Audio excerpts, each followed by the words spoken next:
Hello, Dr. Elisa Medhus here with Atlantis Scalar and with Channeling Eric. Story time. My life after death. You have to read this backwards, inside out, or whatever you call it. Anyway, we're on the next chapter, My New Perspective. All right, so let's see what Eric has to say. Since my life review and my therapy, my perspective has changed. Instead of being egocentric, where all my awareness is on me, everything feels geocentric because all the focus is on everything around me. This makes me feel an incredible connection to everything. Let me explain it this way. When I was human, chilling in a park, I'd think, I'm in a park next to this oak tree. Now I'd think something like, the tree is near the playground, and the playground is in the park, and the park is in the city, and the city is in the, well, you get the idea. That'd make me feel a connection to the tree, the playground, all the other things and people in the park, and the space in between them, instead of how the texture of the bark felt against my fingertips, how the waistline of my pants was bugging the shit out of me. It did all the time. Or that I was playing hooky so I could have a smoke off the school grounds. Being geocentric instead of egocentric doesn't mean you surrender your identity completely just because you feel you're connected to everything.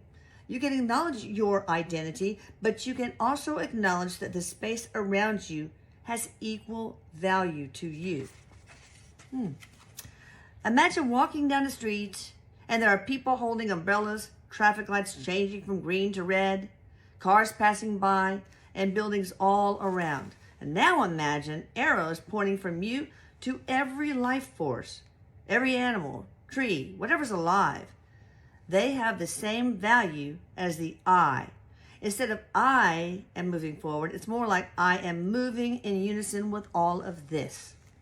Most people can feel that for fleeting moments, but if you work on it, you feel it all the time, whether you're a spirit or a human being. That means you have to change your language and the way you think.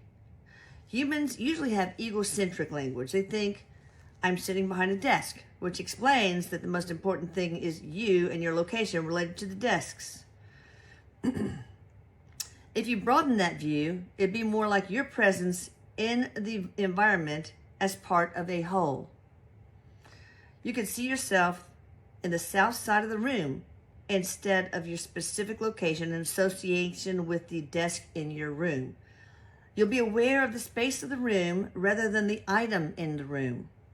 Then the language is going to change. Like you'll be like, the desk is in the southern part of the room instead of I'm sitting at the desk.